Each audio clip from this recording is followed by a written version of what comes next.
ஒரே ஒரு வசனத்தை உங்களுக்கு முன்பதாக கொண்டு வர விரும்புகிறேன். கொலோசியர் 3ஆம் அதிகாரம் 1லிருந்து 3 வசனங்கள், 3 வசனங்களை வாசிப்போம்.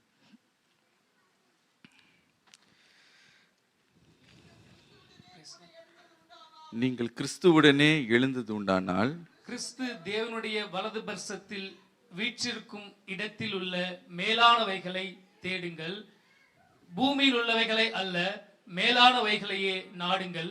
ஏனென்றால் நீங்கள் மரித்தீர்கள், உங்கள் ஜீவன் கிறிஸ்துவுடனே கூட தேவனுக்குள் மறைந்திருக்கிறது. ஹல்லேலூயா.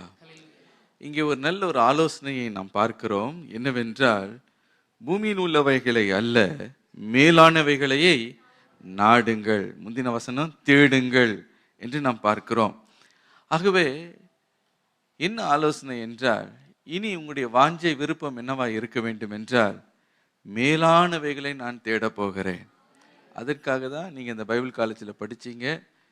பூமிக்குரிய காரியம் அல்ல, மேலானவைகளை நான் பெற்றுக்கொள்ள வேண்டும் என்பதற்காக, உன்னதமானவைகளை பெற்றுக்கொள்ள வேண்டும் என்பதற்காகவே நீங்கள் இந்த பைபிள் காலேஜில் ஜாயின் பண்ணி நீங்கள் படித்தீர்கள், தேர்ச்சி பெற்றிருக்கிறீர்கள். ஆகவே உங்களுடைய வாஞ்சை என்ன இருக்குன்னா, ஆண்டவரே, I want all the things that are from above. மேலானவைகள் என்று சொல்லும் பொழுது எவைகள் என்பதை வேகமாய் பார்ப்போம். 3 அல்லது 4 காரியங்களை உங்களுக்கு முன்பதாக வைக்க விரும்புகிறேன். மேலானவைகள் என்று சொல்லும் பொழுது, மேலானவைகள் என்பது பரலோகத்திலிருந்து இறங்கி வருகிற வெளிப்பாடை நாம் பெற்றுக்கொள்ள வேண்டும். Hallelujah. Revelation that comes from above. பூமியில் நாம் படிக்கிறோம், கல்வியில் கற்றுக்கொள்ளுகிறோம், தியரிட்டிக்கல் நாலேஜ் நமக்கு இருக்கிறது, அது போதாது பாருங்க. we need a divine revelation. மத்தேயு 16:17 வாசிப்போம். இயேசு அவனை நோக்கி, யோனாவின் குமாரனாகிய சீமோனே, நீ பாக்கியவான், மாம்சமும் இரத்தமும் இதை உனக்கு வெளிப்படுத்தவில்லை, பரலோகத்தில் இருக்கிற என் பிதா இதை உனக்கு வெளிப்படுத்தினார். பரலோகத்தில் இருக்கிற என் பிதா இதை உனக்கு வெளிப்படுத்தினார். ஹல்லேலூயா. பரலோகத்தில் இருக்கிற என் பிதா. அப்போ பேதுருக்கு ஒரு வெளிப்பாடு கிடைத்தது. மேலானவைகளை தேடுங்கள் என்று சொல்லும்போது, பரத்திலிருந்து, மேலான பரத்திலிருந்து ஒரு வெளிப்பாடு அவனுக்கு கிடைத்தது. என்ன வெளிப்பாடு? ஒரு விசை இயேசு தமது சீஷர்களை பார்த்து ஒரு கேள்வியை கேட்டார். நீங்கள் என்னை யார் என்று நீங்கள் சொல்லுகிறீர்கள், மற்றவர்கள் என்னை யார் என்று சொல்லுகிறார்கள் என்று கேட்டார். அப்பொழுது ஒவ்வொருவரும் ஒவ்வொன்று சொன்னாங்க. நீர் யோவான் ஸ்நானகன், இன்னொருவர் எரேமியா, இன்னொரு நீங்கள் எலியாவாக இருக்கலாம், இல்லைன்னா பழைய ஏற்பாட்டில் இருக்கிற ஏதோ ஒரு தீர்க்கதரிசியாக இருக்கலாம் என்று ஒவ்வொருவரும் ஒவ்வொரு காரியத்தை சொன்னார்கள். அப்படிப்பட்ட நேரத்தில் தான் பேதுரு இயேசுவை பார்த்து சொன்னார், thou art the son of the living God. நீ ஜீவனுள்ள தேவனுடைய குமாரன். உடனே அவர் என்ன சொன்னார் தெரியுமா? இயேசு அவரை பாராட்டி சொன்னார், மாம்சமும் ரத்தமும் இது உங்களுக்கு வெளிப்படுத்தல, பரலோகத்தில் இருக்கிற என் பிதா. எனக்கு பிரியமானவர்களை, இயேசு எல்லாரும் பார்த்தாங்க, எல்லாருக்கும் தெரியும், பூமிக்குரிய விதத்தில் அவர்கள் பார்த்தார்கள். ஆனால் அவருக்கு மாத்திரம் பரத்திலிருந்து, மேலே இருந்து ஒரு வெளிப்பாடு கிடைத்தது. அது என்ன? அவர் தேவனுடைய குமாரன் என்று. அதே போல எனக்கு பிரியமானவர்களே, வேதத்தை வாசிக்கும் போது உலக பிரகாரமும் வாசிக்கலாம், அது தேவனிடத்திலிருந்து பெற்றுக்கொள்ளுகிற ஒரு வெளிப்பாடோடும் நீங்க வாசிக்க முடியும். உலகத்துல பாருங்க, இந்த பைபிள் படிக்கிறதுக்கு எல்லாருமே படிக்கிறாங்க. புறஜாதிகளும் அதை வாசிக்கிறார்கள், ஆண்டவர் அறியாதவர்களும் வாசிக்கிறார்கள். பெரிய பெரிய டிபேட் பண்ற இந்த முஸ்லிம் ஆளுங்களாம் நிறைய பேர் டிபேட் பண்ணுவாங்க தெரியுமா? அதில் முகமது டேட், அப்புறம் சஹீர் நாஹிக், இவங்கெல்லாம் பார்த்தீங்கன்னா வேதத்தில் இருந்து அப்படியே மனப்பாடமாக, நீங்கள் நான் கூட அவங்களுக்கு முன்னாடி நிற்க முடியாது, சாப்டராக ஒப்பிப்பாங்க. ஏதோ பைபிள் படிச்சுட்டேன்றதுனால நமக்கு எல்லாம் தெரிஞ்சிடும் அப்படின்ற ஒரு அர்த்தம் அல்ல. பெரிய பெரிய கள்ளத்தீர்க்கதரிசிகள் எல்லாம் பார்த்தீங்கன்னா ஒரு காலத்தில் அவங்களும் பைபிள் காலேஜ் ஸ்டூடெண்ட்டாகவும் இருந்தாங்க, ப்ரொஃபஸராகவும் இருந்தாங்க. ஜெஹோவா விட்னஸ் அந்த கள்ள போதனையை கொண்டு வந்தவர் ஒரு பைபிள் காலேஜ் ப்ரொஃபஸர். உங்களுக்கு தெரியுமா? Charles Taze Russell. அவர் இன்டர்நேஷ்னல் பைபிள் ஸ்டூடெண்ட் அசோசியேஷன்லேருந்து வரார். அப்போது பூமிக்குரிய விதத்தில் வேதத்தை நம்ம வாசிக்க முடியும், உலக பிரகாரமாய் வாசிக்க முடியும், எல்லாரும் அந்த வாசித்து ஆராய்ச்சியெல்லாம் பண்ண முடியும். ஆனால் அதனால எந்த பிரயோஜனமும் இல்லை. மேலானவைகளை நாடுங்கள் என்று சொல்லும் பொழுது ஆவியானுடைய ஒத்தாசையில், ஆண்டவரே எனக்கு ஒரு வெளிப்பாட்டை பரத்திலிருந்து எனக்கு தந்தருளும் என்று சொல்லி வேதத்தை நாம் கருத்தாய் வாசிக்கும் பொழுது, ஆம் பிரியமானவர்களே, மறைப்பொருட்களை கர்த்தர் நமக்கு வெளிப்படுத்துவார். ஆகவேதான் சங்கீதம் 119:18 சங்கீதக்காரன் விதமாய் ஜெபிக்கிறார், உமது வேதத்தில் உள்ள அதிசயங்களை நான் பார்க்கும்படிக்கு என் கண்களை திறந்தருளும். I should be opened to see who Jesus is. நிறைய பேர் வேதத்தை வாசித்தாலும் காந்தி கூட நல்ல வேதத்தை வாசித்தாராம், நம்முடைய ஃபாதர் ஆஃப் அவர் நேஷன். ஆனால் அவருக்கு வெளிப்பாடு இல்லை. என்ன வெளிப்பாடு இல்லை? இயேசுதான் தேவனுடைய குமாரன், அவர் தான் இரட்சகர் என்ற வெளிப்பாடு இல்லை. ஆனால் எல்லாருமே பைபிள் படிப்பாங்க, எல்லாருமே தேர்ச்சி பெறலாம். But we need a revelation from God. எனக்கு பிரியமானவர்களே, ஆகவே நீங்கள் கற்று தெரிந்து விட்டீர்கள். ஆனால் நீங்கள் வேதத்தை வாசிக்கும் போது இதை எனக்கு வெளிப்படுத்துங்கப்பா, ஜனங்களுக்கு நான் என்ன வார்த்தையை சொல்லணும், சமயத்துக்கேற்ற வார்த்தையை சொல்லணுமே, மற்றவங்களை கட்டி எழுப்புகிற வார்த்தையை சொல்லணுமே, எனக்கு என்ன வார்த்தை வச்சிருக்கிறீங்க அப்படின்னு ஆவியானோட ஒத்தாசையோட நீங்கள் வாசிக்கும் பொழுது நிச்சயமாகவே ஒரு வெளிப்பாட்டை ஆண்டவர் உங்களுக்கு தருவார். திடீர்னு உங்கள் கண்கள் திறந்தது போல இருக்கும். இது வரைக்கும் எத்தனையோ தடவை வாசித்திருக்கேனே, அப்போல்லாம் இதெல்லாம் இப்போ எனக்கு அது தோணவே இல்லையே, ஆனால் இன்னைக்கு இவ்வளோ ஒரு அருமையான ஒரு பொக்கிஷத்தை நான் வேதத்தில் கற்றுக்கொண்டேன் என்று சொல்லத்தக்கதாக கர்த்தருடைய மனக்கண்களை திறப்பாராக. இரண்டாவதாக, மேலானவைகளே ஏன் நாடுங்கள், பூமியில் உள்ளவைகள் அல்ல என்று சொல்லும் பொழுது மேலே இருந்து என்ன வருகிறது என்றால் பரிசுத்த ஆவியானவருடைய வல்லமை, உன்னதத்திலிருந்து வருகிற வல்லமை. லூக்கா 24:49 என்ன சொல்லுகிறது? வாசிப்போம். என் பிதா வாக்குத்தத்தம் பண்ணினதை இதோ நான் உங்களுக்கு அனுப்புகிறேன், நீங்களோ உன்னதத்திலிருந்து வரும் பலனால் தரிப்பிக்கப்படும் வரைக்கும் எருசலேம் நகரத்தில் இருங்கள் என்றார். நீங்கள் உன்னதத்திலிருந்து வரும் பலத்தினால் தரிப்பிக்கப்படுகிற வரைக்கும் எருசலேம் நகரத்தில் இருங்கள். அப்போ மேலானவைகளை நாடுங்கள்னா, அந்த மேலானவைகள் பரலோகத்திலிருந்து வருகிற காரியம் என்னவென்றால், நீங்கள் உன்னதத்திலிருந்து வருகிற பலத்தினால் தரிப்பிக்கப்படுகிற வரைக்கும். அப்போ ஊழியத்தில் ஒரு பக்கம் ரெவலேஷன், அடுத்த பக்கம் மிக அவசியமான ஒரு காரியம் என்னவென்றால், அதுதான் உன்னதத்திலிருந்து வருகிற பலத்தினாலே தரிப்பிக்கப்பட வேண்டும். ஹல்லேலூயா. அந்த உன்னதத்திலிருந்து வருகிற பலன் எப்படி நமக்கு கிடைக்கிறது என்றால், எப்பொழுது பரிசுத்த ஆவியினாலே நாம் ஞானஸ்தானம் பெறுகிறோமோ அப்பொழுது அதை நாம் பெற்றுக்கொள்கிறோம். ஒரு காரியத்தை நீங்க சொல்லலாம், நம்ம ரட்சிக்கப்படும் போதே பரிசுத்த ஆவியை நாம் பெற்றுக்கொள்கிறோம் அல்லவா, அது என்னது பரிசுத்த ஆவியினாலே ஞானஸ்தானம் எல்லாம் பெறணும் என்று. ஆம் பிரியமானவர்களே, அப்போஸ்தலர் 19:2 படி எப்பொழுது விசுவாசித்தீர்களோ அப்பொழுதே நாம் பரிசுத்த ஆவியை நாம் பெற்றுக்கொள்கிறோம். யோவான் 3:6 வாசிக்கிறது போல ஆவியாலே நாம் பிறக்கிறோம். ஆவியானவர் தான் இந்த மறுபிறப்பை நமக்குள்ளே கொண்டு வருகிறார் என்று பார்க்கிறோம். அப்பொழுது கிறிஸ்துவை நாம் ஏற்றுக்கொள்ளும் பொழுது ஆவியானவர் நம்முடைய ஆவிக்குள்ளே வந்து நம்முடைய ஆவிக்கு சாட்சி பகிர்ந்து சொல்லுகிறார், நீங்கள் தேவனுடைய பிள்ளைகள் என்று. ரோமர் 8:16 அதை நாம் வாசிக்கிறோம். நாம் தேவனுடைய பிள்ளைகள் என்று ஆவியானவர் தாமே நம்முடைய ஆவியோடு கூட சாட்சி பகிர்கிறார். புத்திர சுவிகாரத்தின் ஆவியை பெறுகிறோம், அப்பா பிதாவே என்று சொல்லுகிறோம்.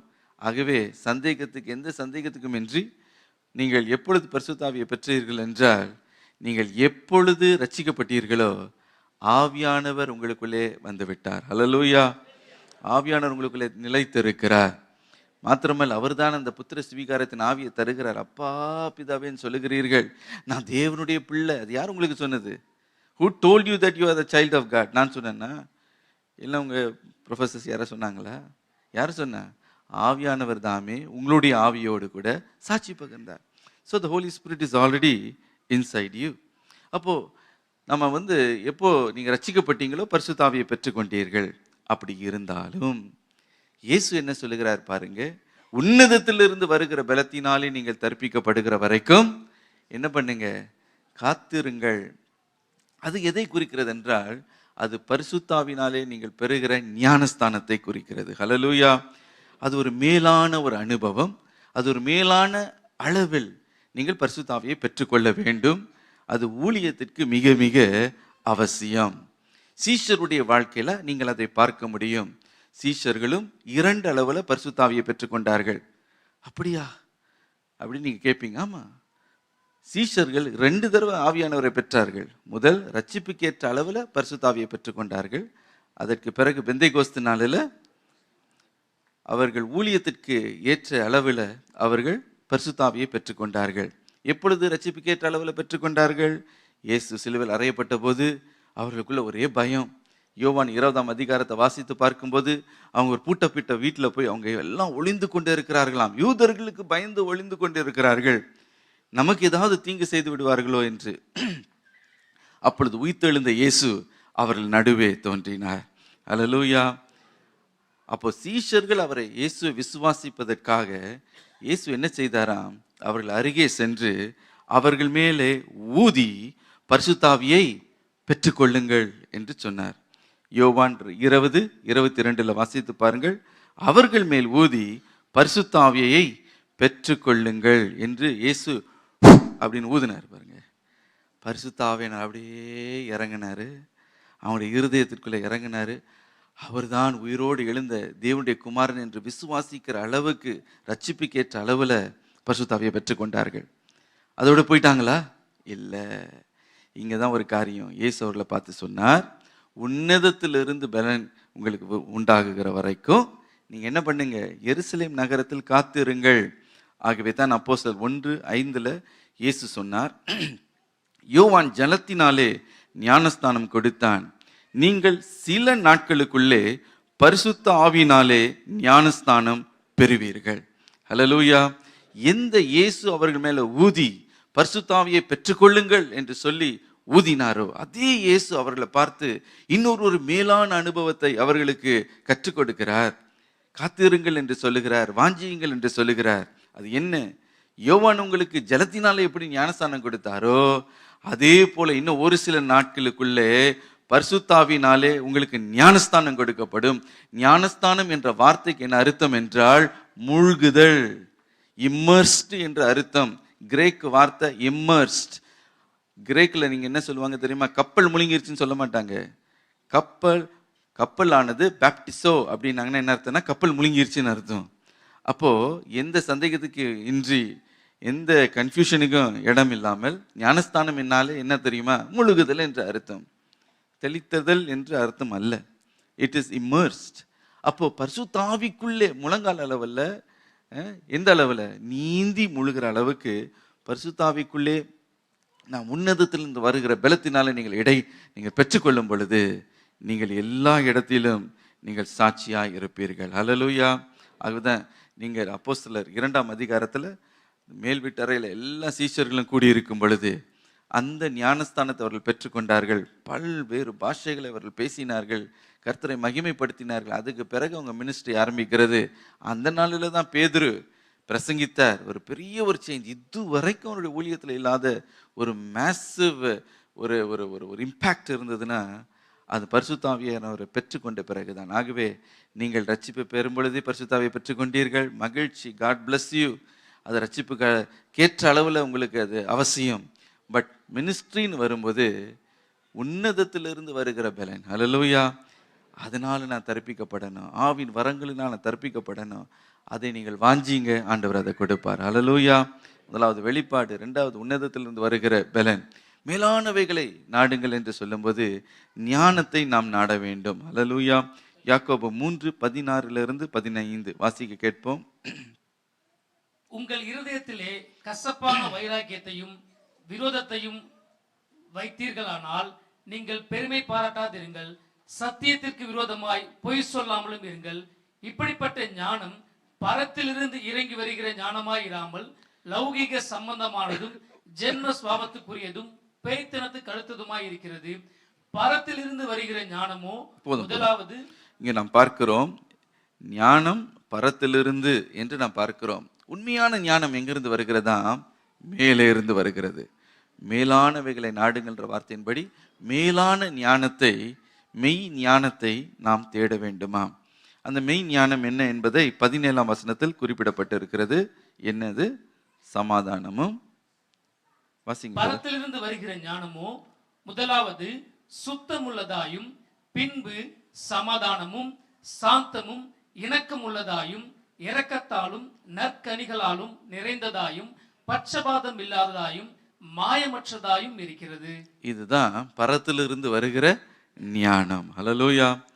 ரெண்டு விதமான ஞானம் இருக்கு. உலக பிரகாரமான ஞானம், கல்வி ஞானம் இருக்கு, படிப்பு ஞானம் இருக்கு. அது எப்படிப்பட்டதுன்னா, அது இட்ஸ் எ கரப்ட் நாலேஜ். இப்போ பாருங்க, மனுஷனுக்கு எவ்வளோக்கு எவ்வளோ ஞானம் பெறுகிறதோ அவ்வளோக்கு எவ்வளோ நல்லவனா மாறினானான்னு பார்த்தீங்கன்னா கிடையாது. அணுகுண்டை போய் தயாரிப்பான். புரியுதுங்களா? ஒரு பேங்க்கு கொள்ளை அடிச்சவன் வந்து போலீஸ் பிடிச்சாங்க. ரொம்ப கஷ்டம் அந்த பேங்க்கை கொள்ளடிக்கிறதுன்றது சாதாரண காரியம் இல்லை. அதில் இருக்க அந்த வால்ட்டெல்லாம் திறந்து உள்ளே இருக்கிற எத்தனையோ $1 மில்லியன் திருடிட்டு போயிட்டாங்க, ஒரு குரூப்பாக, கேங்காக. அப்போது அது எப்படி செய்தாங்கன்னு பார்த்தீங்கன்னா, ஞானம் இல்லாமல் அதை செய்ய முடியாது. அப்போது அந்த போலீஸ் ஆஃபீஸர் சொன்னாரா, இவ்வளவு ஞானத்தோடு, இவ்வளோ பிளானிங்கு, எவ்வளவு நேர்த்தியாக நீங்கள் இந்த பேங்க்கை நீங்கள் கொள்ளடிச்சிருக்கிறீங்க. இதே ஞானத்தை ஒரு நல்ல விதத்தில் பயன்படுத்தி இருந்தா நீ கொள்ளடிக்க வேண்டாம்ப்பா, நீ மில்லியனராகவே ஆயிருக்கலாம்.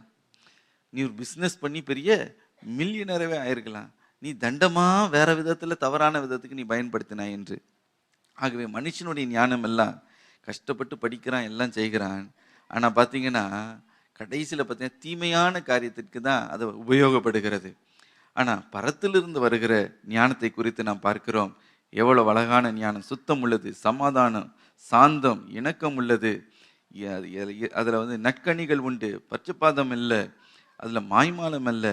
எனக்கு பிரியமானவர்களே, ஆண்டவரை பார்த்து கேளுங்க, இந்த ஞானத்தை எனக்கு தாங்க ஆண்டவரே. ஹல்லேலூயா.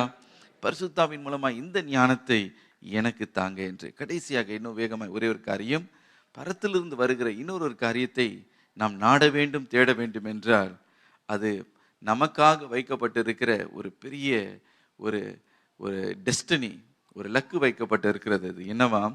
வெளிப்படுத்தின விசேஷம் 3:21 வாசிக்க கேட்போம். நான் ஜெயங்கொண்டு என் பிதாவினுடைய சிங்காசனத்திலே அவரோடு கூட உட்கார்ந்தது போல ஜெயம் கொள்ளுகிறவன் எவனோ அவனும் என்னுடைய சிங்காசனத்தில் என்னோடு கூட உட்காரும்படிக்கு அருள் செய்வேன். ஜெயம் கொள்ளுகிறவன் எவனோ அவனும் என்னுடனே சிங்காசனத்தில் என்னோடு கூட உட்காரும்படிக்கு என்று நாம் வாசிக்கிறோம். பாருங்க, எவ்வளவு பெரிய ஒரு டெஸ்டினி ஆண்டவர் நமக்கு முன்பதாக வைத்திருக்கிறார். இயேசு மேற்கொண்டு ஜெயம் கொண்டு பிதாவின் சிங்காசனத்தில் அவர் உட்கார்ந்தது போல நாமும் மேற்கொண்டு என்ன செய்யணுமா? அந்த சிங்காசனத்தில் போய் நாம் உட்கார வேண்டுமா? இதுதான் மேலான ஒரு நோக்கம். ஹல்லேலூயா. மேலானவைகளை தேடுங்கள் என்றால் என்ன? நமக்கு ஒரு பெரிய ஒரு லக்கு நமக்கு முன்பதாக வைக்கப்பட்டிருக்கிறது. நாமும் மேற்கொண்டு அந்த சிங்காசனத்தில் நாம் போய் உட்கார வேண்டும். நீங்கள் சொல்லலாம், நான் புழு, மண்ணிலிருந்து எடுக்கப்பட்டோம், இது ரொம்ப பேராசையாக இருக்கே அப்படின்னு. எனக்கு பிரியமானவர்களே, ஆண்டவர் நமக்கு வைத்திருக்கிற ஸ்கோப் ஆஃப் க்ளோரி அது மிக மிக மிக பெரியது. ஹல்லேலூயா. நம் பூமி லெவல்லையே யோசித்து கொண்டு இருக்கோன்னா, அவர் நம்மை குறித்து வைத்திருக்கிற திட்டம், எதிர்காலம், நோக்கம் பார்த்தீங்கன்னா மேலானவை. அவர் இருக்கிற சிங்காசனத்தில் உங்களை கொண்டு போய் உட்கார வைக்கணும்னு அவர் ஆசைப்படுறாரு. நம்ம அதை நாடலாமா, நாடக்கூடாதா? நாடலாம், தைரியமாக நாடலாம். ஆகவே மேலானவைகளை நாடுங்கள், பூமியில் உள்ளவைகள் அல்ல, மேலானவைகளை நாடுங்கள். ஆகவே இன்றைக்கு உங்களுடைய ஒரே கோல், பர்பஸ் என்னன்னா, மேலானவைகளை நான் நாடப் போகிறேன். முதல்ல என்ன நாடப் போகிறீர்கள்? எனக்கு ரெவலேஷன் வேணும் ஆண்டவரே, வெளிப்பாடு வேணும். அடுத்தது உன்னதத்திலிருந்து வருகிற பலன், பரத்திலிருந்து வருகிற மெய்ஞானம், மாத்திரமல்ல ஒரு ஜெயமுள்ள ஒரு வாழ்க்கை எனக்கு வேண்டும் என்று தலைகளை தாழ்த்தி நாம் ஜெபிப்போம்.